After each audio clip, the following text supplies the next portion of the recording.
প্রথমে আমি কড়াইয়ের মধ্যে তেল দিয়ে তেলটাকে ভালো করে গরম করে আলুটাকে নুন হলুদ দিয়ে ভালো করে ভেজে নিচ্ছি। সেই তেলেই আমি দিয়ে দিয়েছি ব্রোকলি আর দিয়ে দিলাম পরিমাণ মতো লবণ আর পরিমাণ মতো হলুদ। এখন একটু ব্রোকলিটাকে নাড়াচাড়া করে ভালো মতো করে ভেজে নিচ্ছি। এই ডিম দিয়ে কিন্তু ব্রোকলি বেশ ভালো লাগে খেতে। এরপর ব্রোকলি ভাজা হয়ে গেলে সেই তেলেই আমি 4টে ডিম নুন হলুদ দিয়ে ভেজে নিচ্ছি।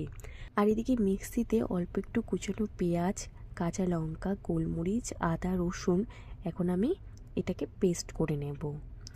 এরপর তেলের মধ্যে আমি গোটা গরম মশলা, জিরে, তেজপাতা, শুকনো লঙ্কা ফোড়ন দিয়ে আমি কিছু পরিমাণ কুচিয়ে রাখা পেঁয়াজ, 2টো কাঁচা লঙ্কা আর অল্প পরিমাণ লবণ দিয়ে পেঁয়াজটাকে ভালো করে ভেজে নিচ্ছি।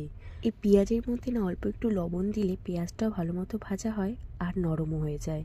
এদিকে মশলাটা আমার পেস্ট হয়ে গেছে আর এরপরে পেঁয়াজটা ভাজা হয়ে যাওয়ার পর পেস্টটা আমি দিয়ে দিলাম কড়াইয়ের মধ্যে। এখন মশলাটা ভালো করে একটু ভাজা ভাজা করে নেব।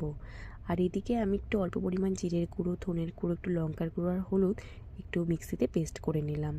এই মশলাটাও এখন আমি দিয়ে দিলাম কড়াইয়ের মধ্যে। এখন মশলাটাকে ভালো করে কষিয়ে নেব। আমি এর মধ্যে লবণ আগেই দিয়েছি, তাই এখন আর দিলাম না। আর এই মশলাটা যত ভালো কষবে তত কিন্তু রান্নাও খেতে বেশ ভালো লাগে। মশলাটা ভালো করে কষিয়ে নেওয়ার পর এর মধ্যে একটা গোটা টমেটোর হাফ টমেটো স্লাইড করে কেটে এর মধ্যে দিয়ে দিলাম।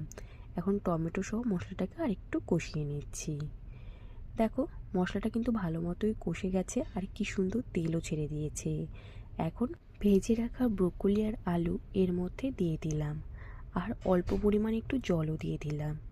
এখন এই মশলা সহ ব্রোকলি আলু ভালো মতো করে কষিয়ে নেব।